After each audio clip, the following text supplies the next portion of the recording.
Teganya suamiku menyuruhku berjualan konten dewasa. Halo Bunda, semoga Bunda semuanya dalam keadaan sehat dan bahagia ya. Sebelum masuk ke ceritanya, jangan lupa like, komen dan subscribe channel ini ya. Selamat menonton. Aku menikah dengan Mas Sabil karena cinta. Aku pikir dia pria yang bertanggung jawab dan mencintaiku. Awalnya, hidup kami memang sederhana tapi bahagia. Aku rela berhemat, belajar masak sendiri, dan membantu suami sebisaku. Aku yakin, bersama, kami bisa melewati semua kesulitan. Tapi aku salah. Aku masih ingat hari pernikahan kami dengan begitu jelas, seakan-akan baru terjadi kemarin. Aku mengenakan kebaya putih yang sederhana, namun cukup membuatku terlihat cantik di mata tamu undangan. Di sampingku, Mas Sabil berdiri dengan senyuman penuh keyakinan. Tatapan matanya hangat, seolah meyakinkanku bahwa aku telah memilih pria yang tepat untuk menjadi imamku. Aku percaya pada janji yang dia ucapkan di hadapan penghulu dan keluarga kami. Janji untuk membimbing, melindungi, dan mencintaiku seumur hidup. Setelah pernikahan, kami tinggal di sebuah kontrakan kecil di pinggiran kota. Rumah itu hanya terdiri dari 2 ruangan, kamar tidur dan dapur kecil yang menyatu dengan ruang tamu. Meskipun sederhana, aku merasa bahagia. Setiap pagi, aku bangun lebih awal untuk memasak sarapan. Aku belajar menghidangkan makanan dengan cinta, meski hanya nasi goreng sederhana atau sayur bening yang masih terasa hambar. Mas Sabil selalu mengatakan bahwa masakanku enak, bahkan ketika aku tahu betul rasanya masih jauh dari sempurna. Hari-hari awal pernikahan kami terasa manis. Kami sering tertawa bersama, bercanda di dapur saat aku belajar memasak, atau sekadar berbincang di teras rumah sambil menikmati angin sore. Malam-malam kami diisi dengan impian besar tentang masa depan, tentang rumah kecil yang akan kami beli suatu hari nanti, tentang anak-anak yang akan kami besarkan bersama, tentang hidup yang penuh cinta dan kebersamaan. Tapi, seiring berjalannya waktu, aku mulai menyadari bahwa cinta saja tidak cukup untuk membangun rumah tangga yang bahagia. Hidup bukan hanya tentang berbagi tawa dan impian, tetapi juga tentang bagaimana kami menghadapi kenyataan yang terkadang tidak seindah harapan. Aku mulai melihat sisi lain dari Mas Sabil, sisi yang dulu mungkin tertutupi oleh perasaan cintaku padanya. Dia adalah pria yang baik, tetapi ada sesuatu dalam dirinya yang membuatku perlahan-lahan merasa ragu. Dia bukan tipe orang yang mudah panik atau stres, tapi justru terkadang terlalu santai menghadapi kehidupan. Saat kami kekurangan uang, dia hanya berkata, "Tenang aja, Din. Rezeki itu sudah ada yang ngatur." Aku tentu percaya pada takdir, tapi aku juga tahu bahwa manusia tidak bisa hanya berpangku tangan dan berharap segalanya datang begitu saja. Awalnya, aku tidak terlalu mempermasalahkan hal itu. Aku mencoba menggantikan kekurangannya dengan bekerja lebih keras, menghemat lebih banyak, dan mengalah lebih sering. Aku pikir, begitulah seharusnya seorang istri, bersabar dan mendukung suaminya. Tapi, lama-kelamaan, aku mulai merasa lelah. Aku seperti berjuang sendirian, sementara Mas Sabil tetap berada di dunianya sendiri. Suatu malam, aku membicarakan kekhawatiranku padanya. Aku mengatakan bahwa aku ingin kita mulai menabung, memikirkan masa depan dengan lebih serius. Aku menyarankan agar dia mencari pekerjaan yang lebih stabil atau mungkin memulai usaha kecil-kecilan. Tapi yang kudapat hanyalah senyum tipis dan jawaban santai. "Nanti aja, Din. Hidup ini jangan terlalu dibawa pusing. Yang penting kita bahagia, kan?" Aku terdiam. Untuk pertama kalinya, aku merasa ada sesuatu yang salah dalam pernikahan kami. Aku mulai bertanya-tanya, apakah bahagia saja cukup? Apakah pernikahan ini bisa bertahan hanya dengan cinta, tanpa usaha nyata untuk membangun masa depan? Malam itu, aku tidur dengan perasaan yang aneh. Aku masih mencintai Mas Sabil, tapi untuk pertama kalinya, aku merasakan sesuatu yang belum pernah kurasakan sebelumnya, keraguan. Setahun setelah menikah, keuangan kami mulai sulit. Mas Sabil kehilangan pekerjaannya dan bukannya berusaha lebih keras, dia justru semakin malas.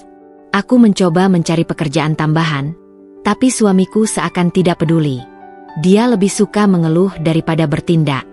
Awalnya, aku tidak terlalu panik saat Mas Sabil kehilangan pekerjaannya. Aku mencoba bersikap positif dan menenangkannya, mengatakan bahwa ini hanyalah ujian kecil dalam rumah tangga kami. Aku yakin dia akan segera bangkit dan mencari pekerjaan baru. Aku percaya bahwa dia pria yang bertanggung jawab dan tidak akan membiarkan kami jatuh dalam kesulitan.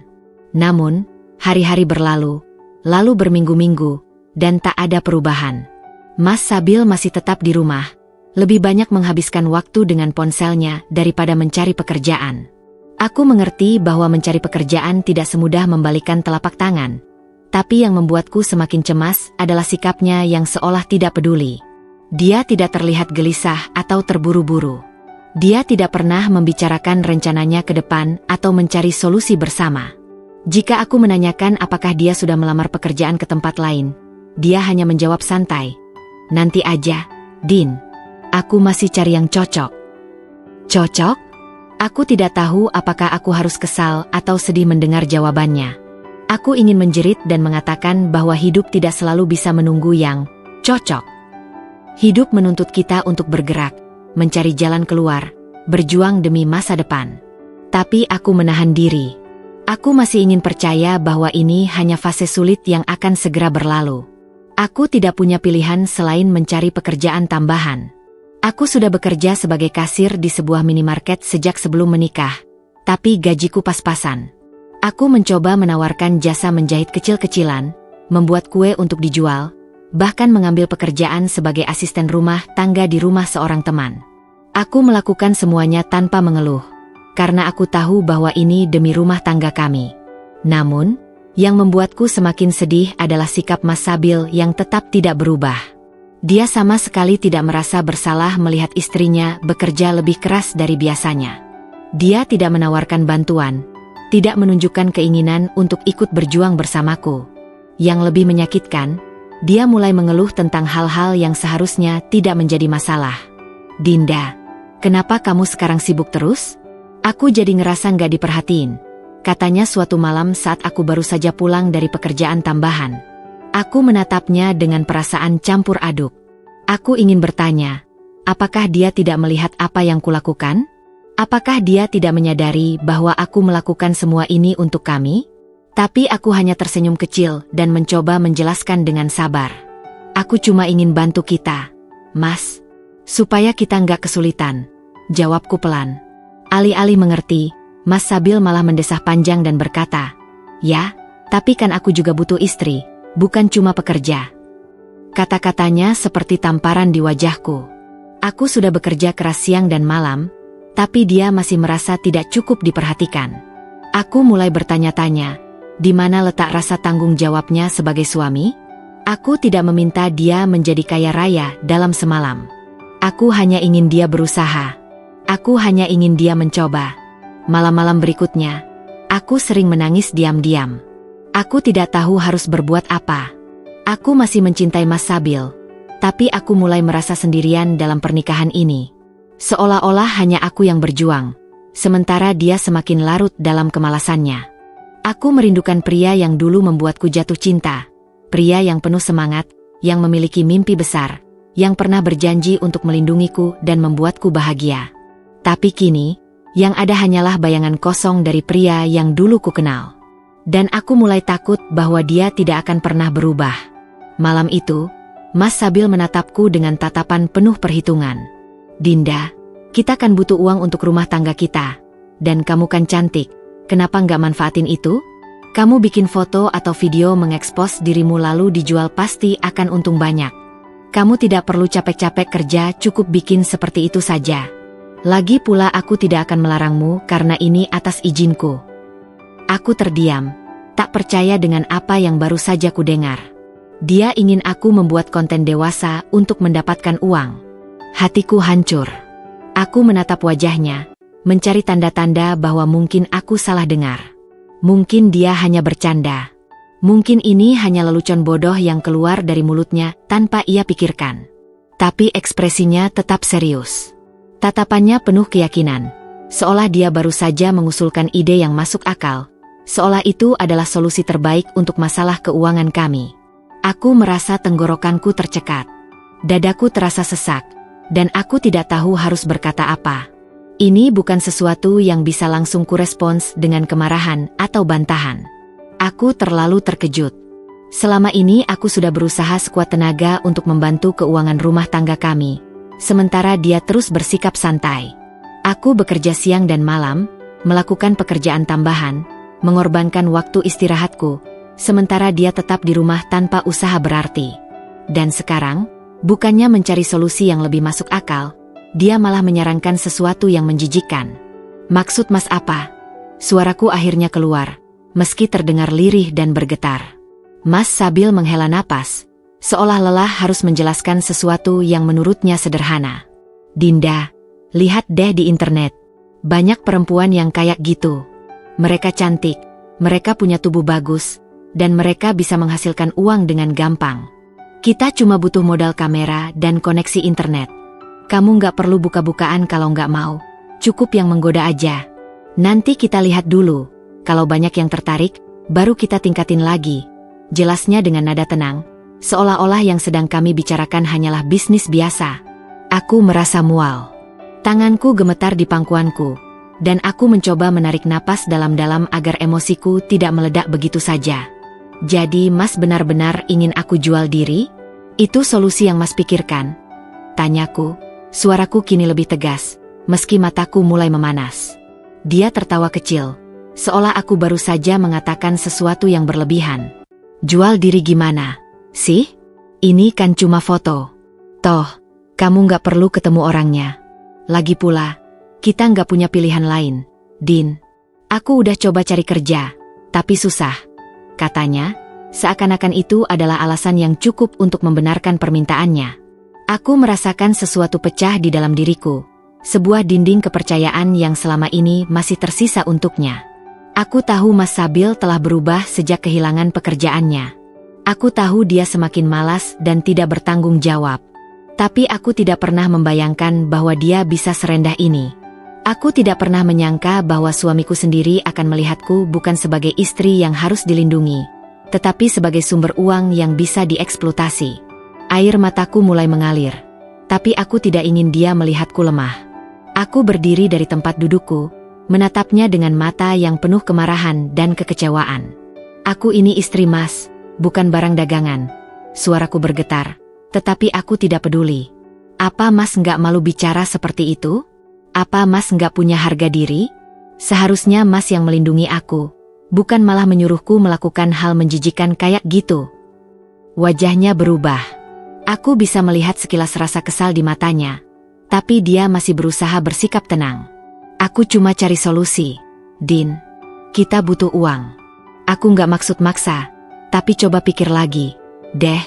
Kita hidup susah, nggak ada tabungan, dan kalau kita terus kayak gini, kita bakal kelaparan. Aku cuma minta kamu manfaatin apa yang kamu punya, katanya. Kali ini suaranya lebih tajam. Aku merasakan sakit yang luar biasa di dadaku. Aku tidak percaya bahwa ini adalah orang yang dulu pernah kucintai, orang yang pernah berjanji untuk menjagaku. Aku merasa jijik, bukan hanya pada ide yang dia usulkan, tapi juga pada kenyataan bahwa dia bahkan tidak merasa bersalah mengatakannya. Seakan-akan harga diriku tidak ada artinya baginya. Aku berbalik, berjalan menuju kamar dengan langkah cepat. Aku tidak ingin melihatnya lagi malam ini. Aku merasa hancur, lebih dari yang pernah kurasakan sebelumnya. Air mataku jatuh tanpa bisa kuhentikan. Di dalam kamar, aku duduk di tepi tempat tidur, memeluk diri sendiri. Pikiranku kacau. Aku ingin percaya bahwa mungkin Mas Sabil hanya tertekan dan tidak benar-benar serius. Tapi jauh di dalam hatiku, aku tahu itu tidak benar. Aku tahu dia sudah berubah, dan aku tidak yakin apakah aku masih bisa mengenalnya lagi. Satu hal yang ku tahu pasti malam itu, pernikahan kami sudah tidak sama lagi. Sesuatu telah patah di antara kami, dan aku tidak yakin apakah itu bisa diperbaiki. Aku pikir setelah aku menolak, dia akan menyerah. Tapi aku salah. Setiap hari, Mas Sabil membujukku. Gak perlu buka-bukaan, Din. Cuma foto biasa aja. Banyak kok yang kayak gitu. Aku tetap menolak, tapi dia semakin kasar. Dia mulai marah setiap aku menolak permintaannya. Aku mulai takut. Aku masih berharap, meskipun hanya sedikit, bahwa Mas Sabil akan menyadari kesalahannya. Aku berharap bahwa setelah aku menunjukkan betapa kecewanya aku, dia akan merasa malu dan menarik kembali ucapannya. Tapi harapan itu ternyata sia-sia. Hari demi hari, dia terus mengungkit hal yang sama. Awalnya, dia membujukku dengan cara yang lembut. Setiap kali aku duduk bersamanya, dia akan mengulang-ulang idenya, seolah mencoba menanamkannya dalam pikiranku. Din, ini bukan hal yang aneh, loh. Banyak perempuan di luar sana yang melakukannya. Mereka tetap bisa hidup nyaman, bisa punya uang tanpa harus kerja keras. Kenapa kamu nggak mau coba? Kamu cantik, Din. Sayang kalau nggak dimanfaatkan, katanya dengan nada lembut, seakan-akan dia sedang memberiku nasihat yang baik. Aku selalu menjawab dengan penolakan tegas, meskipun hatiku terasa sakit setiap kali dia mengulanginya. Aku tidak mengerti bagaimana suamiku sendiri bisa memandangku seperti ini. Aku tidak mengerti bagaimana dia bisa begitu tega mengusulkan sesuatu yang begitu merendahkanku. Ketika bujukan lembutnya tidak berhasil, dia mulai menggunakan cara lain. Dia mulai mengeluh, menyalahkanku atas kesulitan yang kami hadapi. Kamu nggak kasihan sama kita? Aku udah berusaha cari kerja, tapi nggak ada yang nerima. Kita udah kehabisan uang. Mau sampai kapan kita hidup kayak gini? Apa kamu nggak peduli sama rumah tangga ini? Aku ingin berteriak padanya, ingin mengatakan bahwa akulah satu-satunya yang benar-benar peduli. Aku yang selama ini bekerja keras untuk mencukupi kebutuhan kami, sementara dia hanya duduk dan mencari jalan pintas yang menjijikkan. Tapi aku menahan diri. Aku tidak ingin bertengkar lebih dari ini. Setiap malam, aku tidur dengan hati yang gelisah. Aku tidak pernah membayangkan bahwa aku akan melalui masa-masa seperti ini dalam pernikahanku. Aku pernah percaya bahwa Mas Sabil adalah pria yang baik, pria yang bertanggung jawab. Tapi sekarang, aku merasa seperti tidur di samping orang asing. Suatu malam, ketika aku baru saja berbaring di tempat tidur, dia duduk di sampingku dan menatapku dengan ekspresi serius. Dinda, kamu tuh keras kepala banget, ya? Aku capek ngomongin ini terus. Kenapa sih kamu nggak mau bantu? Ini kan buat kita juga, katanya dengan suara datar. Aku menatapnya tajam. Aku sudah bekerja keras, Mas. Aku sudah banting tulang buat kita. Kalau kamu benar-benar peduli sama rumah tangga ini, harusnya kamu yang cari solusi, bukan malah nyuruh aku melakukan hal yang gak pantas, jawabku tegas. Dia mendengus, lalu menggelengkan kepalanya dengan ekspresi kesal. Ya ampun, Din. Kamu ini kolot banget. Zaman sekarang tuh beda. Orang-orang gak seketat dulu. Selama kita nggak ketemu langsung sama pelanggan, nggak ada yang salah. Lagian, kita butuh uang. Suaranya mulai meninggi.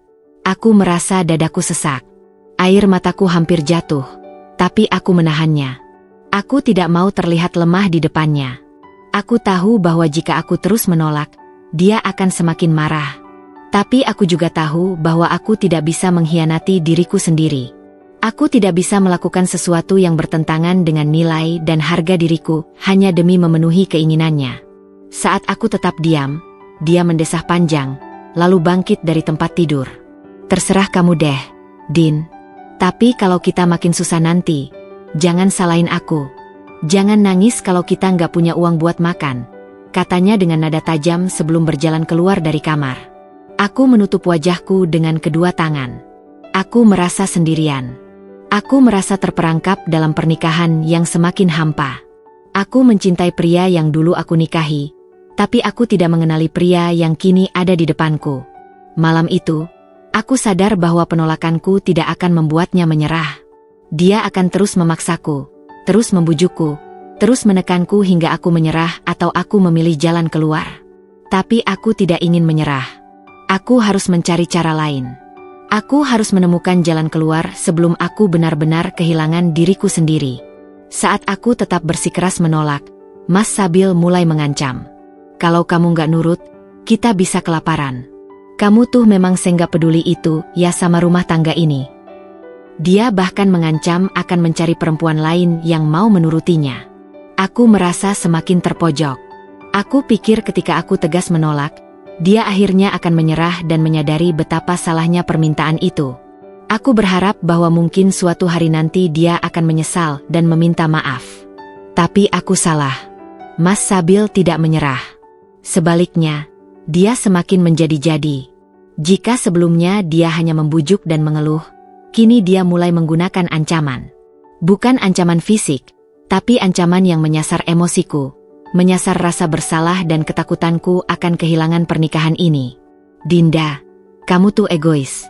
Kamu mikirin harga diri kamu sendiri, tapi nggak mikirin kita bakal makan apa besok, katanya suatu malam, suaranya penuh tekanan. Aku menatapnya dengan mata berkaca-kaca. Aku udah kerja keras, Mas. Aku udah berusaha. Kenapa Mas nggak bisa bantu cari kerja juga? Kenapa malah maksa aku ngelakuin hal kayak gini? Tanyaku, suaraku bergetar antara sedih dan marah. Dia mendengus dan tertawa sinis. Lihat kenyataan, Din. Aku udah coba cari kerja, tapi nggak ada yang mau nerima. Emang kamu pikir gampang?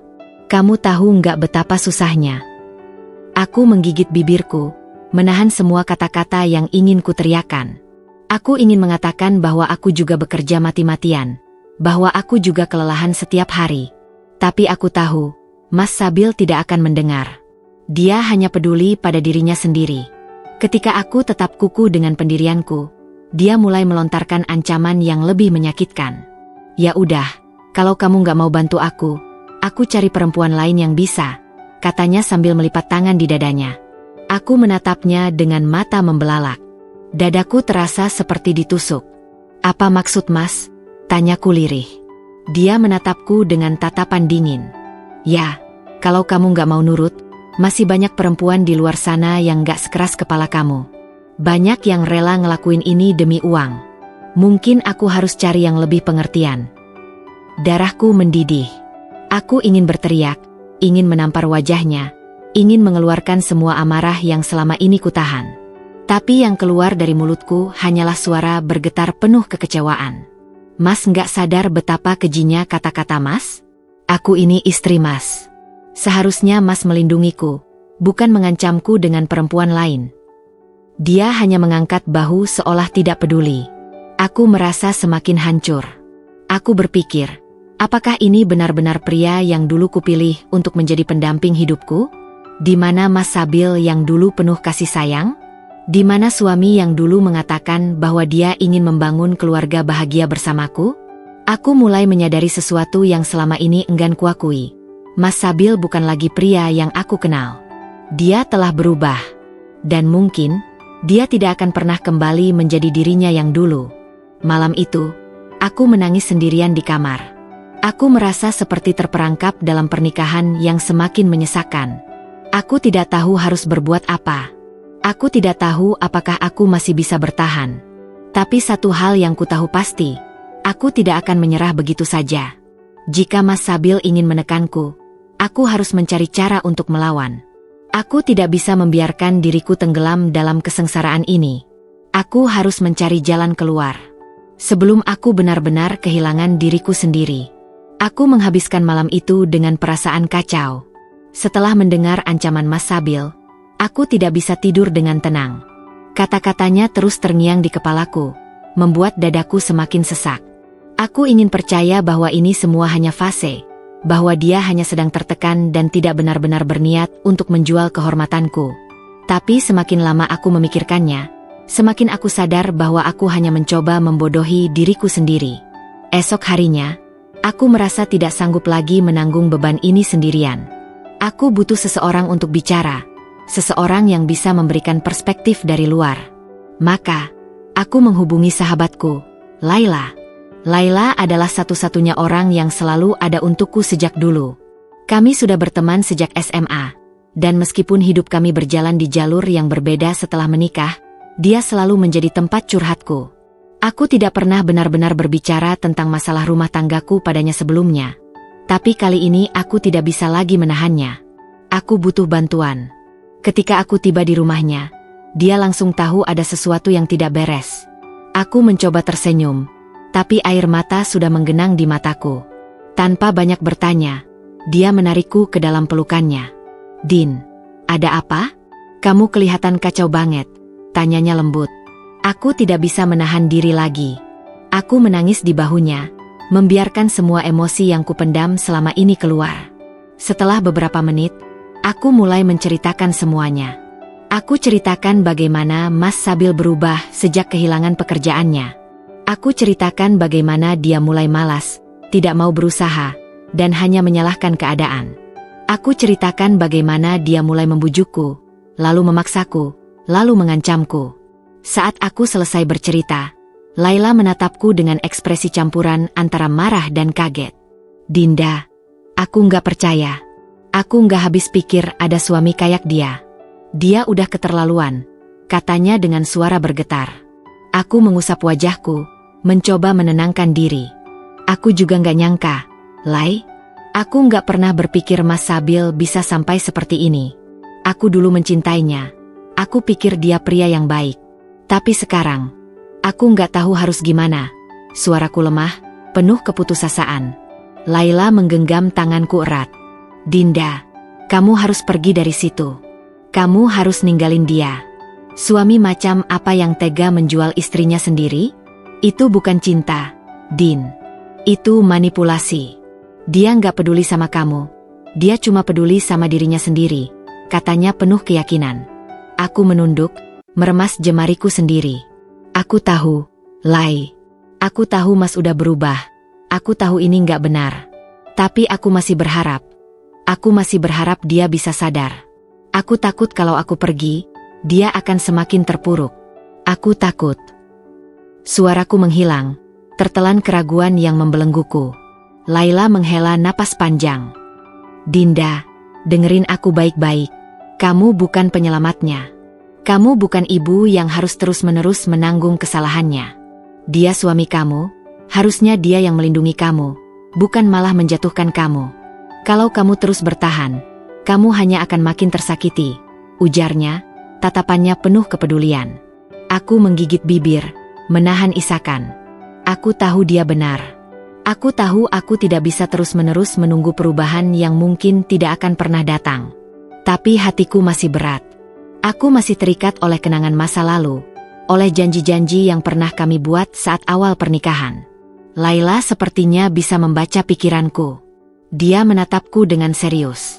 Dinda, kamu masih sayang sama dia? Tanyanya perlahan. Aku terdiam lama sebelum akhirnya menggeleng. Aku nggak tahu, Lai. Aku nggak tahu apakah aku masih mencintainya, atau aku hanya takut kehilangan apa yang pernah kami miliki, jawabku jujur.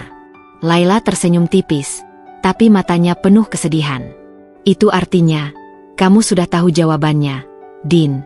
Kamu hanya belum berani mengambil langkah, katanya pelan. Aku menatapnya dalam diam. Hatiku terasa berat, tapi untuk pertama kalinya, aku mulai benar-benar mempertimbangkan sesuatu yang selama ini kutakutkan. Pergi dari hidup Mas Sabil. Meninggalkan rumah tangga ini sebelum aku kehilangan diriku sepenuhnya. Tapi apakah aku benar-benar bisa melakukannya? Satu malam, aku diam-diam memeriksa ponsel Mas Sabil. Hatiku hancur saat menemukan percakapan mesumnya dengan beberapa wanita lain. Aku tidak tahu pasti kapan perasaan curiga itu mulai tumbuh. Mungkin saat dia mulai lebih sering keluar rumah tanpa penjelasan jelas. Mungkin saat dia mulai membawa ponselnya kemana-mana, bahkan ke kamar mandi. Atau mungkin saat dia mulai tidak terlalu peduli lagi apakah aku marah atau tidak setiap kali dia membahas pekerjaan yang ingin dia paksakan kepadaku. Malam itu, aku duduk di kamar dengan hati yang bergejolak. Mas Sabil baru saja keluar rumah, katanya untuk bertemu teman. Aku tidak tahu apakah aku lebih marah atau lebih sedih dengan semua yang terjadi. Aku hanya tahu bahwa aku lelah. Lelah mempertanyakan kesetiaannya. Lelah menahan tangis setiap kali dia menekan dan mengancamku. Aku menatap ponselnya yang tertinggal di meja. Biasanya dia tidak pernah meninggalkannya begitu saja. Mungkin karena dia terburu-buru. Aku menelan ludah. Aku tahu aku seharusnya tidak melakukannya. Aku tahu aku seharusnya mempercayai suamiku. Tapi benarkah aku masih bisa mempercayainya setelah semua yang terjadi? Dengan tangan gemetar, aku mengambil ponselnya dan membuka layar. Tidak ada password. Seakan Tuhan sendiri ingin aku melihat apa yang tersembunyi di dalamnya. Aku menarik napas panjang sebelum mulai membuka aplikasi pesan. Jantungku berdetak semakin cepat saat mataku menyapu isi percakapan yang ada di sana. Beberapa nama perempuan yang tidak kukenal memenuhi daftar pesan. Aku membuka salah satunya, dan detik itu juga, seluruh tubuhku membeku. Sayang, kapan kita ketemuan lagi? Mata ini terasa panas. Aku membaca lebih banyak pesan yang berisi percakapan mesra, pujian, rayuan, dan bahkan foto-foto yang tidak seharusnya ada di ponsel suamiku. Aku menggigit bibir, menahan isakan yang nyaris pecah. Tanganku gemetar saat aku membuka percakapan lain. Kali ini, isi chatnya membuatku ingin muntah. Kalau istri gue nggak mau, mungkin kamu tertarik. Mataku melebar. Dadaku terasa sesak. Ini bukan hanya perselingkuhan. Ini adalah bukti bahwa dia benar-benar berniat menjualku. Bahwa dia tidak peduli lagi pada harga diriku sebagai istrinya. Air mataku jatuh tanpa bisa kutahan lagi. Aku menggigit bibirku, mencoba menahan isak tangis yang mendesak keluar. Aku merasa seperti dipermainkan, seperti dihina oleh orang yang seharusnya melindungiku. Aku ingin membanting ponselnya, ingin menghancurkan semua bukti ini, seolah dengan begitu rasa sakitnya bisa hilang. Tapi aku tidak melakukannya. Aku hanya duduk di sana, membeku dalam kepedihan yang begitu dalam. Aku memejamkan mata. Ini bukan lagi soal Mas Sabil yang memaksaku melakukan sesuatu yang tidak aku inginkan. Ini bukan lagi soal dia yang malas bekerja atau suka mengancam. Ini tentang pengkhianatan. Tentang seorang pria yang tidak hanya gagal menjadi suami, tapi juga gagal menjadi manusia yang bermoral. Aku menggenggam ponselnya erat. Rasanya aku ingin berteriak, ingin menuntut jawaban. Tapi untuk apa? Aku sudah tahu jawabannya. Aku sudah tahu siapa dia sebenarnya. Dan untuk pertama kalinya, aku merasa bahwa harapan yang selama ini kujaga sudah mati. Tidak ada lagi alasan untuk bertahan. Tidak ada lagi yang bisa diselamatkan dari pernikahan ini. Malam itu, aku menunggu Mas Sabil pulang dengan hati yang sudah tak lagi sama. Aku tahu, setelah ini, aku harus membuat keputusan besar. Aku tidak bisa lagi membiarkan diriku terjebak dalam neraka ini. Aku harus pergi, sebelum aku benar-benar hancur. Setelah semua yang kulihat, aku sadar. Aku tak bisa lagi bertahan dengan pria seperti ini. Aku harus pergi sebelum aku kehilangan diriku sendiri. Malam itu, aku mengemasi barang-barangku dan meninggalkan rumah, meski Mas Sabil mengancam dan memohon. Aku duduk di sudut kamar, menatap koper kosong di hadapanku. Tanganku gemetar saat aku mulai mengambil pakaian dari lemari dan melipatnya satu persatu. Ini adalah hal tersulit yang pernah kulakukan. Bukan karena aku masih ingin bertahan, tetapi karena aku sadar bahwa ini adalah akhir dari segalanya. Pernikahan yang pernah kubayangkan akan berlangsung selamanya, kini hanya tinggal serpihan mimpi yang hancur. Setiap helai pakaian yang kumasukkan ke dalam koper terasa seperti meninggalkan sepotong kenangan. Baju pertama yang kubeli setelah menikah, gaun yang kupakai saat ulang tahun pernikahan kami, bahkan kaos yang dulu sering kupakai di rumah saat masih ada tawa di antara kami. Tapi semua itu sekarang tidak ada artinya. Yang tersisa hanyalah kepedihan, penghinaan, dan kekecewaan yang tak termaafkan. Suara motor terdengar di depan rumah. Aku terlonjak. Mas Sabil pulang. Dadaku berdegup kencang, tapi aku mencoba tetap tenang. Aku tidak bisa membiarkan dia menghentikanku kali ini. Aku harus pergi. Pintu depan terbuka dengan kasar. Aku bisa mendengar langkah kaki beratnya di lantai ruang tamu. Dinda. Suaranya menggema di dalam rumah. Aku menarik napas panjang dan berdiri. Dengan cepat, aku meraih koperku dan berjalan keluar dari kamar. Menemukannya berdiri di tengah ruangan dengan ekspresi bingung dan marah. Dia menatap koper di tanganku, lalu kembali menatapku dengan mata yang menyala. Apa-apaan ini? Kamu mau kemana? Tanyanya. Suaranya bergetar antara marah dan panik. Aku menelan ludah. Aku pergi, Mas, jawabku tegas, meskipun suaraku sedikit bergetar. Aku nggak bisa lagi hidup seperti ini. Aku nggak bisa lagi hidup dengan pria yang tega mengkhianati istrinya sendiri. Dia tertawa sinis. Oh, pasti gara-gara kamu ngintip HP aku, ya? Kamu sengaja cari-cari alasan buat ninggalin aku. Aku menggenggam koperku erat. Aku nggak perlu alasan, Mas. Semua yang kamu lakukan sudah cukup. Aku sudah cukup disakiti, cukup dihina, cukup dibuat merasa seperti aku bukan manusia. Aku harus pergi sebelum aku benar-benar kehilangan harga diriku. Dia mendekat, ekspresinya berubah menjadi panik. Dinda, jangan begini. Aku cuma hilaf. Aku cuma lagi stres, makanya aku begitu. Kita bisa perbaiki semuanya. Aku janji. Aku menggeleng, air mataku mengalir tapi aku tidak goyah. Kalau kamu memang peduli, kamu gak akan pernah melakukan ini sejak awal, Mas. Kalau kamu benar-benar mencintaiku, kamu gak akan memaksaku, mengancamku, atau mencari perempuan lain saat aku menolak. Aku sudah cukup. Aku sudah berusaha mempertahankan ini lebih dari yang seharusnya. Dia meraih tanganku, mencoba menghentikanku. Aku meronta. Jangan pergi, Din. Kamu tahu aku gak bisa hidup tanpa kamu. Aku butuh kamu. Suaranya melemah, tapi aku tidak bisa lagi percaya pada kata-katanya. Aku menarik tanganku dengan paksa. Kamu butuh aku bukan karena cinta, tapi karena kamu butuh seseorang yang bisa kamu manfaatkan. Aku bukan istrimu lagi, Mas. Aku bukan alatmu. Aku bukan orang yang bisa kamu kendalikan seenaknya, kataku dengan suara yang lebih tegas dari sebelumnya. Matanya memerah.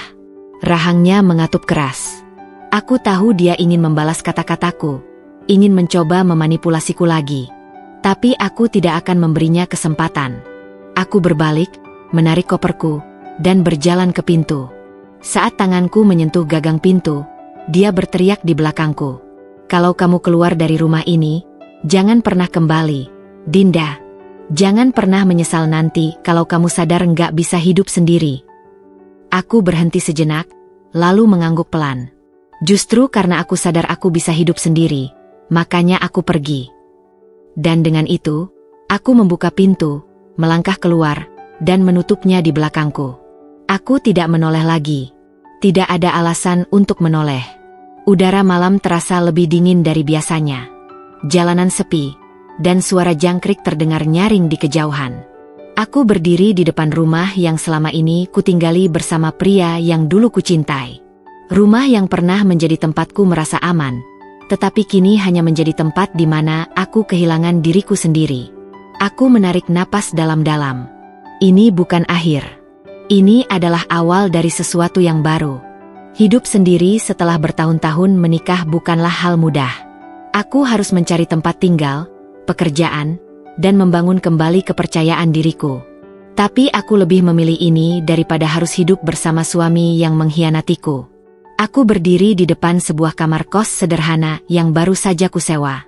Ruangannya kecil, hanya berisi satu kasur, lemari kayu tua, dan meja kecil di sudut ruangan.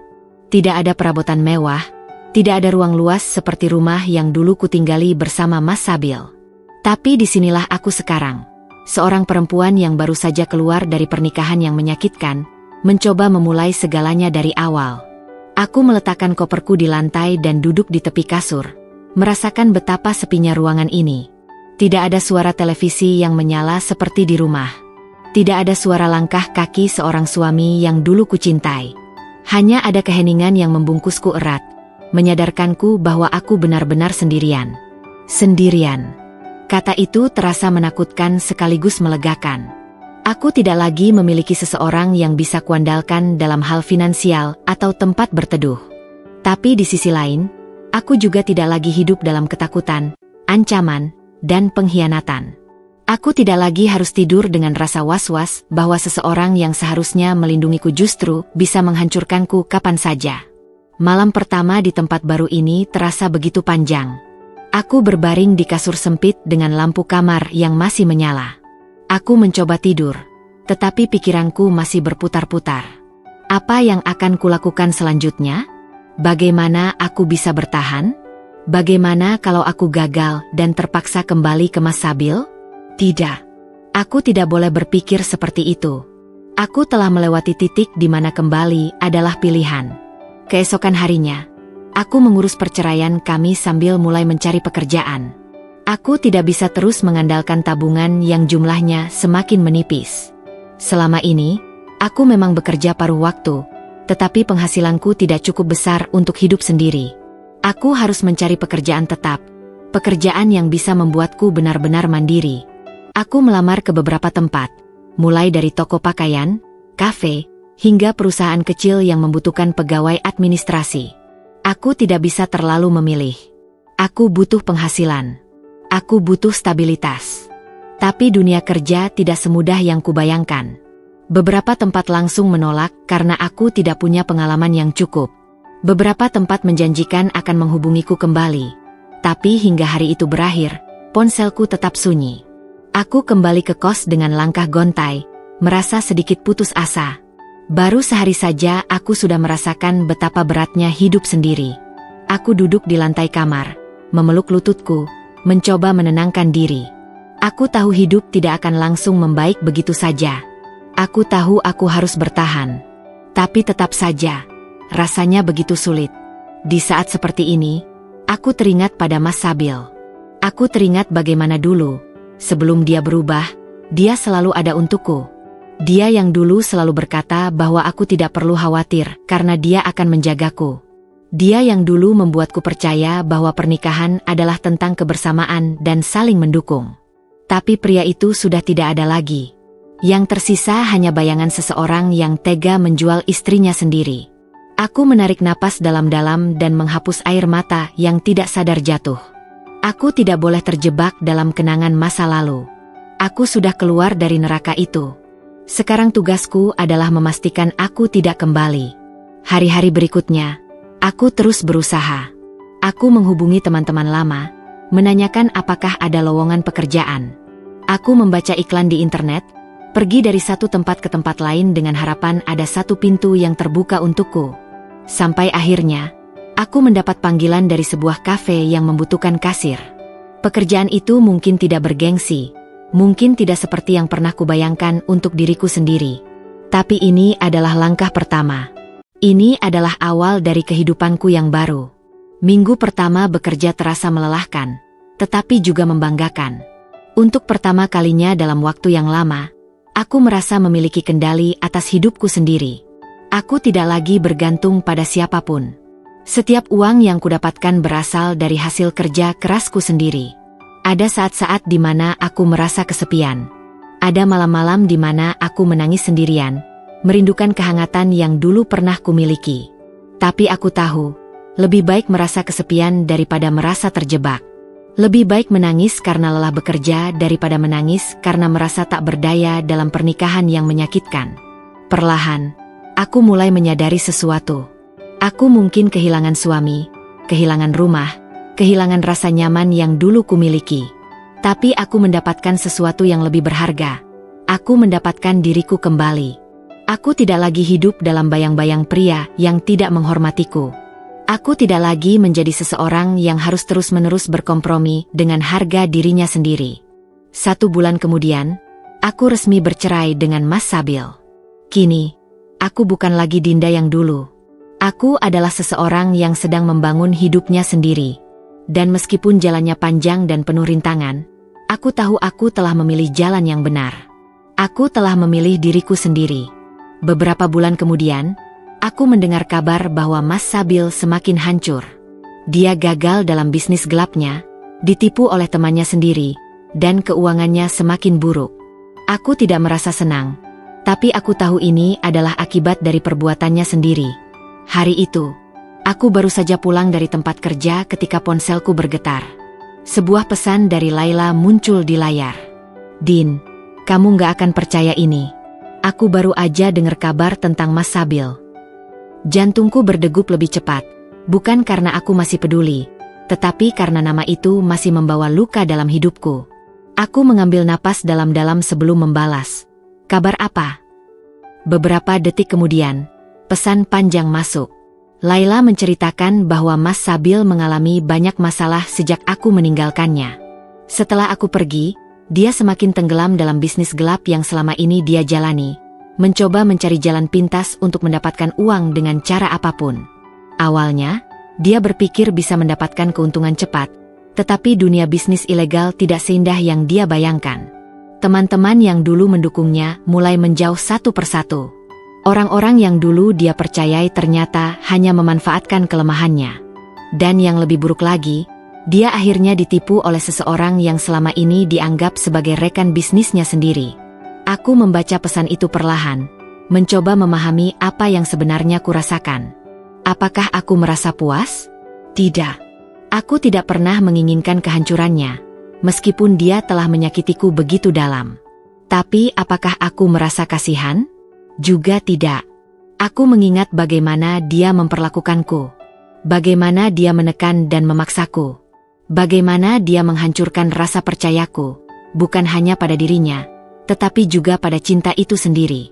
Bagaimana dia dengan mudahnya mencari perempuan lain ketika aku menolak keinginannya. Dan sekarang, dia merasakan akibat dari perbuatannya sendiri. Menurut Laila, utangnya semakin menumpuk. Beberapa orang bahkan datang mencarinya, menagih uang yang dia janjikan tetapi tidak pernah bisa dia bayar. Mas Sabil yang dulu selalu berusaha terlihat dominan di hadapanku, kini justru hidup dalam ketakutan. Aku bisa membayangkan bagaimana dia sekarang. Seorang pria yang pernah merasa bisa mengendalikan segalanya, kini kehilangan pegangan. Aku duduk di kasur kecilku, menatap langit-langit kamar. Semua ini terasa seperti ironi. Dulu, dia mengancamku dengan kata-kata, "Kalau kamu pergi, kamu bakal nyesel." Dia yakin aku tidak akan bisa bertahan tanpanya. Tapi lihatlah bagaimana keadaannya sekarang. Akulah yang bertahan. Akulah yang melanjutkan hidup. Dan dia terjebak dalam kehancuran yang dia ciptakan sendiri. Tapi meskipun aku tahu ini adalah konsekuensi dari perbuatannya, aku tidak bisa menahan rasa lega dalam hatiku. Lega karena aku tidak lagi menjadi bagian dari hidupnya. Lega karena aku telah membuat keputusan yang tepat dengan meninggalkannya. Malam itu, aku tidur dengan perasaan yang berbeda. Tidak ada dendam, tidak ada rasa ingin membalas. Hanya ketenangan. Aku tahu sekarang bahwa aku benar-benar telah bebas. Namun suatu ketika, Mas Sabil mencoba menghubungiku lagi. "Dinda, aku salah. Aku butuh kamu. Tolong kembali." Tapi aku sudah bukan perempuan yang sama. Aku tak akan kembali pada pria yang dulu tega menjual kehormatanku. Ponselku bergetar beberapa kali dalam 1 jam terakhir. Aku sudah tahu siapa yang menghubungi tanpa perlu melihat layar. Nama itu, nama yang berbulan-bulan lalu berusaha kubuang dari hidupku, kini muncul kembali, mengusik ketenanganku. Mas Sabil. Sejak mendengar kabar kehancurannya, aku sudah menduga hal ini akan terjadi. Pria seperti dia, yang terbiasa menggantungkan hidupnya pada orang lain, pasti akan mencari cara untuk kembali ke tempat yang paling nyaman baginya. Dan bagi Mas Sabil, tempat itu adalah aku, perempuan yang dulu terlalu mencintainya hingga lupa mencintai diri sendiri.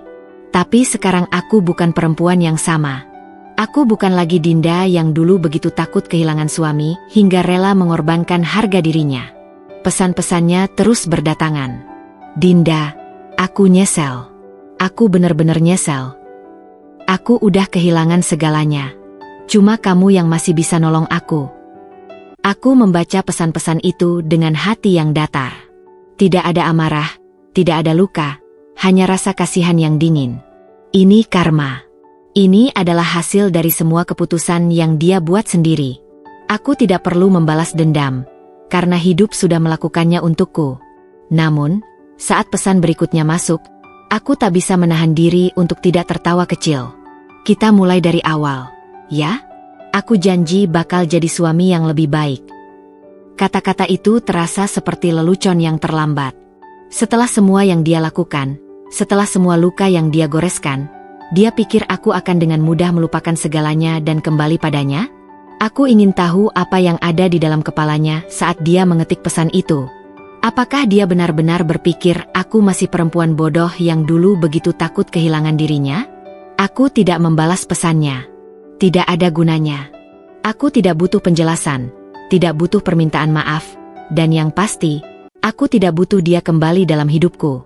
Keesokan harinya, dia menelepon. Aku sempat ragu untuk mengangkatnya, tetapi akhirnya kutekan tombol hijau. Aku ingin tahu sejauh mana dia akan mencoba mengembalikan sesuatu yang sudah tidak bisa diperbaiki. "Dinda." Suaranya terdengar lelah, jauh dari nada arogan yang dulu selalu dia gunakan saat berbicara padaku. "Aku tahu aku salah.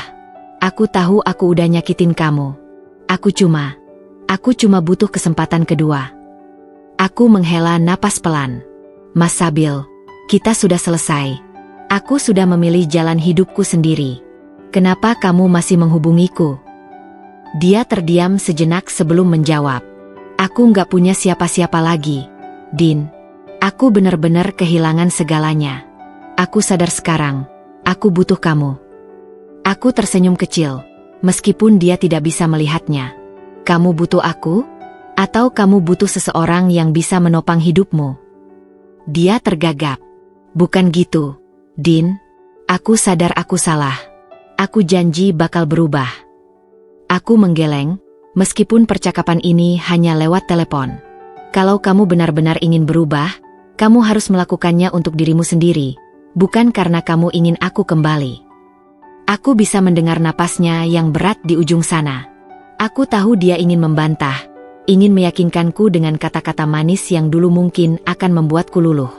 Tapi aku tidak akan jatuh ke dalam perangkap yang sama dua kali. Dinda, tolong. Suaranya mulai bergetar, terdengar seperti seseorang yang benar-benar putus asa. Aku menutup mata sejenak. Ada bagian kecil dalam diriku yang dulu mungkin akan merasa kasihan, yang dulu mungkin akan luluh dan percaya bahwa dia bisa berubah. Tapi aku sudah belajar. Aku sudah cukup menderita untuk memahami bahwa beberapa orang tidak akan pernah benar-benar berubah. Mereka hanya berubah ketika keadaan memaksa mereka. Aku mengembuskan napas panjang sebelum menjawab. Mas, aku harap kamu bisa menemukan cara untuk memperbaiki hidupmu. Tapi aku bukan jawabannya. Aku bukan tempat kamu kembali setelah semuanya hancur. Aku bukan perempuan yang sama lagi. Selamat tinggal, Mas Sabil. Dan dengan itu, aku menekan tombol merah, mengakhiri segalanya untuk selamanya. Dalam perjalananku menemukan hidup baru, aku bertemu dengan seseorang yang berbeda. Dia baik, menghargai aku, dan tidak pernah memandangku sebagai objek. Aku mulai percaya bahwa masih ada cinta yang tulus di dunia ini. Hidup setelah Mas Sabil bukanlah sesuatu yang mudah. Aku masih meraba-raba arah, mencoba memahami apa yang benar-benar aku inginkan, dan yang lebih penting, mencoba mencintai diriku sendiri kembali. Luka yang dia tinggalkan tidak langsung sembuh, tetapi aku belajar bahwa tidak apa-apa untuk memberi diriku waktu. Aku mulai menikmati kesendirian, menikmati kebebasan yang dulu tidak pernah kumiliki dalam pernikahan yang penuh tekanan itu. Tapi di antara semua itu, aku tidak pernah menyangka akan bertemu dengan seseorang yang begitu berbeda. Pertemuan itu terjadi secara tidak sengaja. Aku masih bekerja di kafe kecil yang memberiku kesempatan untuk mandiri. Hari itu, hujan turun deras, dan pelanggan di kafe tidak terlalu banyak. Aku sedang merapikan meja ketika seorang pria masuk dengan mantel basah. Rambutnya sedikit berantakan karena angin, tetapi senyumnya ramah saat dia melangkah masuk. Dia duduk di salah satu sudut, memesan secangkir kopi hitam, lalu tenggelam dalam buku yang dia bawa. Aku tidak terlalu memerhatikannya saat itu. Bagiku, dia hanyalah pelanggan biasa. Tapi dia datang lagi keesokan harinya. Dan hari setelahnya.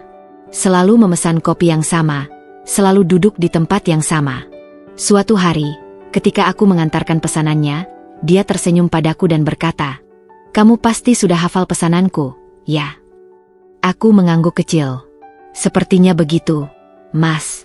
Kopi hitam tanpa gula, kan?" Dia tertawa. Dan ada sesuatu dalam cara dia tertawa yang terasa berbeda.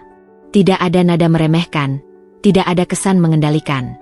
Tawanya jujur, seperti seseorang yang benar-benar menikmati percakapan sederhana. Percakapan itu menjadi awal dari obrolan-obrolan lain. Dia mulai menanyakan namaku, bagaimana aku bisa bekerja di kafe ini, dan tanpa sadar, aku mulai bercerita tentang bagaimana aku sedang membangun hidup baru, bagaimana aku sedang belajar untuk percaya lagi, bukan hanya pada orang lain, tetapi juga pada diriku sendiri. Dia tidak pernah bertanya tentang masa laluku, tidak pernah menuntut lebih dari apa yang ingin kubagikan. Itu saja sudah cukup untuk membuatku merasa nyaman. Seiring waktu, aku mulai menyadari sesuatu. Dia tidak pernah memandangku seperti cara Mas Sabil memandangku dulu. Dia tidak melihatku sebagai seseorang yang bisa dia manfaatkan atau kendalikan. Dia melihatku sebagai individu yang memiliki cerita, mimpi, dan luka-luka yang berusaha ku sembuhkan. Perasaan takut masih ada di dalam diriku. Aku takut mempercayai seseorang lagi, takut membuka hati hanya untuk terluka lagi. Tapi dia tidak pernah memaksaku. Dia hanya ada di sana, mendengarkan, mendukung, dan membiarkanku mengambil keputusan sendiri. Sampai suatu hari, saat kami berjalan bersama di taman setelah jam kerjaku selesai, dia berkata, "Dinda, kamu tahu? Aku tidak ingin terburu-buru. Aku tahu kamu masih menyembuhkan dirimu sendiri. Aku hanya ingin kamu tahu, aku di sini. Aku tidak akan kemana-mana." Aku menatapnya lama. Untuk pertama kalinya setelah sekian lama, aku tidak merasa takut. Aku tidak merasa harus waspada setiap saat. Aku tidak merasa seperti seseorang yang harus terus-menerus membuktikan keberhargaan dirinya. Aku mulai percaya lagi. Tidak hanya pada cinta, tetapi juga pada diriku sendiri. Bahwa aku pantas mendapatkan cinta yang tulus, cinta yang tidak menyakitkan, cinta yang tidak menjadikanku alat atau objek. Dan mungkin, untuk pertama kalinya setelah sekian lama, aku siap untuk membuka hatiku lagi. Beberapa waktu kemudian, Mas Sabil akhirnya ditangkap polisi karena terlibat dalam penipuan digital. Aku mendengar kabar itu dari Laila. Aku tidak merasa kasihan. Aku hanya bersyukur bahwa aku tidak lagi menjadi bagian dari hidupnya. Saat itu, aku sedang duduk di meja kerjaku saat ponselku bergetar. Nama Laila muncul di layar. Aku mengerutkan kening. Jarang sekali dia menelepon langsung kecuali ada sesuatu yang penting. "Din, kamu nggak akan percaya ini," katanya begitu aku mengangkat telepon. Aku tersenyum kecil. "Apa lagi? Berita tentang Mas Sabil lagi?" Tanyaku setengah bercanda, meskipun di dalam hati aku merasakan firasat aneh. "Dia ditangkap polisi." Suara Laila terdengar setengah berbisik, seakan masih tidak percaya dengan berita yang baru saja didengarnya. Aku terdiam sejenak. Meski aku tahu hidupnya sudah kacau sejak aku pergi, aku tidak menduga akhirnya akan sampai sejauh ini. "Ditangkap karena apa?" tanyaku akhirnya. "Penipuan digital," jawab Laila cepat. Katanya dia terlibat dalam bisnis ilegal yang merugikan banyak orang. Polisi sudah mengincarnya sejak lama, dan akhirnya mereka berhasil menangkapnya tadi pagi. Aku menarik napas panjang. Jadi, akhirnya karma benar-benar bekerja. Aku menutup mata, membiarkan informasi itu meresap ke dalam pikiranku. Bagian kecil dalam diriku merasa terkejut, tapi bagian lain sudah menduga bahwa ini hanya soal waktu. Mas Sabil selalu mencari jalan pintas. Dia tidak pernah mau bekerja keras atau berusaha dengan cara yang benar. Saat aku masih bersamanya, dia lebih memilih mengeluh daripada mencari solusi. Dan ketika aku pergi, dia memilih jalan yang semakin gelap, mungkin berpikir bahwa dia bisa lolos dengan tipu dayanya. Tapi hidup tidak bekerja seperti itu. Cepat atau lambat, kebenaran akan mengejarnya. "Kamu baik-baik aja, Din?" Suara Laila terdengar lebih lembut sekarang. Aku mengangguk, meskipun dia tidak bisa melihatnya. "Aku baik-baik aja, lah." Justru, aku lega. Dan itu bukan sekadar kata-kata. Aku benar-benar merasa lega. Tidak ada kebencian, tidak ada kepuasan berlebihan atas kejatuhannya. Hanya ketenangan. Aku menutup telepon dan menatap keluar jendela. Matahari bersinar cerah di luar sana. Langit biru membentang luas. Seolah dunia ingin mengingatkanku bahwa aku telah memilih jalan yang benar. Mas Sabil telah mendapatkan akhir yang seharusnya. Dan aku sudah tidak lagi menjadi bagian dari hidupnya. Aku telah melangkah maju, meninggalkan semua luka dan kesakitan itu di masa lalu. Aku bukan lagi wanita yang dulu dipermainkan dan dihancurkan. Aku telah menemukan hidupku sendiri. Dan itu, bagiku, adalah kemenangan yang sesungguhnya. Aku telah menemukan kehidupanku sendiri. Aku bahagia tanpa Mas Sabil, dan aku tahu aku telah membuat keputusan yang benar. Aku tidak perlu pria yang menganggapku sebagai alat. Aku berhak mendapatkan cinta yang sejati. Malam ini terasa berbeda. Bukan karena ada perayaan atau momen khusus, tetapi karena aku merasakan kedamaian yang belum pernah aku rasakan selama bertahun-tahun. Aku duduk di balkon apartemen kecilku, menatap lampu-lampu kota yang berkelip di kejauhan. Angin malam berembus pelan, membawa ketenangan yang selama ini ku cari. Hidupku telah banyak berubah. Aku kini bekerja di tempat yang kucintai, di sebuah perusahaan media yang menghargai kerja keras dan dedikasi. Aku tidak lagi merasa terkekang, tidak lagi merasa harus membuktikan diriku kepada siapapun. Aku bekerja bukan karena terpaksa, tetapi karena aku ingin. Aku memilih jalanku sendiri, dan untuk pertama kalinya dalam hidup, aku merasa benar-benar bebas. Aku sering berpikir, bagaimana jadinya jika aku masih bertahan dalam pernikahan itu? Jika aku masih menahan rasa sakit dan terus berharap Mas Sabil berubah? Aku mungkin masih hidup dalam ketakutan, masih merasa direndahkan setiap hari. Aku mungkin sudah kehilangan seluruh kepercayaan diriku, menjadi bayangan dari diriku yang dulu. Tapi aku tidak memilih jalan itu. Aku memilih untuk pergi, untuk menyelamatkan diriku sendiri. Dan keputusan itu adalah hal terbaik yang pernah kulakukan. Aku menyesap teh hangat di tanganku, membiarkan kehangatannya menjalar ke seluruh tubuhku. Aku tersenyum. Aku tidak hanya selamat dari hubungan yang menghancurkan, tetapi aku juga tumbuh menjadi seseorang yang lebih kuat. Aku belajar mencintai diriku sendiri, belajar bahwa aku tidak perlu bergantung pada orang lain untuk merasa utuh. Dan kini, di dalam hidupku, ada seseorang yang menghargai aku sebagaimana aku seharusnya dihargai. Aku tidak terburu-buru dalam hubungan ini, tidak membangun ekspektasi berlebihan seperti yang dulu kulakukan dengan Mas Sabil. Aku menikmati setiap momen, tanpa ketakutan, tanpa tekanan. Cinta yang sebenarnya tidak datang dengan tuntutan atau paksaan. Cinta yang sebenarnya adalah tentang saling menghormati dan saling mendukung. Malam semakin larut, tapi aku tidak merasa kesepian. Aku memiliki diriku sendiri, dan itu sudah cukup. Aku tidak lagi hidup dalam bayang-bayang seseorang yang hanya ingin memanfaatkan dan mengendalikan diriku. Aku telah menemukan kebahagiaanku sendiri. Aku tahu hidup tidak akan selalu mudah. Akan ada tantangan dan rintangan di masa depan. Tapi aku percaya pada diriku sendiri sekarang. Aku percaya bahwa aku mampu menghadapinya, karena aku sudah melewati yang terburuk. Aku tersenyum, menatap langit malam yang penuh bintang. Aku telah menemukan kebahagiaan sejati, bukan dari orang lain, bukan dari hubungan, tetapi dari dalam diriku sendiri. Aku bukan lagi Dinda yang dulu. Aku lebih kuat, lebih mandiri, dan lebih bahagia.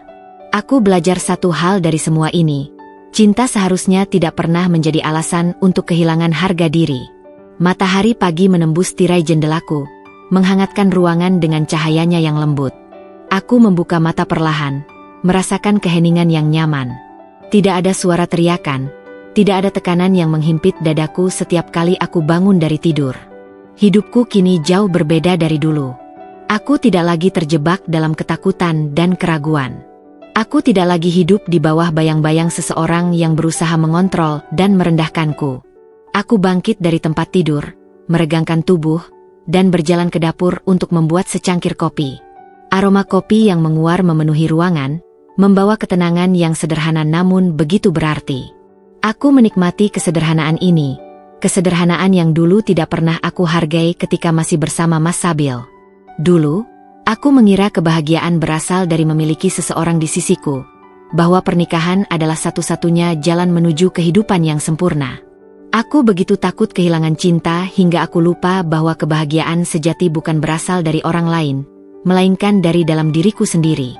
Aku telah menjalani hari-hari penuh penderitaan, bertahan dalam hubungan yang tidak sehat, berpikir bahwa aku tidak memiliki pilihan lain. Tapi sekarang, aku menyadari bahwa aku selalu punya pilihan. Aku menatap keluar jendela, melihat dunia yang terus bergerak maju. Aku tersenyum.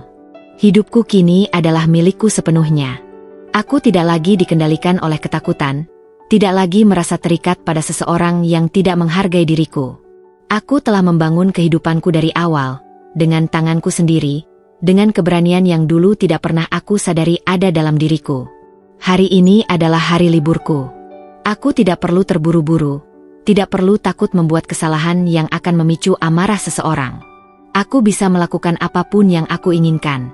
Aku mengambil buku yang sudah lama ingin ku baca, menyalakan musik favoritku, dan duduk di balkon sambil menikmati kopi. Tidak ada yang memaksaku untuk menjadi seseorang yang bukan diriku. Tidak ada yang mengatur hidupku. Aku bebas. Pikiranku melayang pada perjalanan panjang yang telah aku lalui. Aku teringat bagaimana aku dulu merasa begitu kecil dan tak berdaya. Bagaimana aku hampir menyerah pada keadaan. Bagaimana aku berpikir bahwa aku tidak akan pernah bisa keluar dari semua itu. Tapi aku berhasil. Aku memilih untuk bertahan, bukan dalam penderitaan, tetapi dalam perjuangan untuk mendapatkan kembali kendaliku atas hidupku sendiri. Kini, aku tahu bahwa aku lebih dari cukup. Aku tidak butuh validasi dari siapapun. Aku tidak perlu cinta yang memaksaku untuk mengorbankan harga diriku. Aku tidak akan pernah lagi membiarkan diriku jatuh dalam hubungan yang merusak.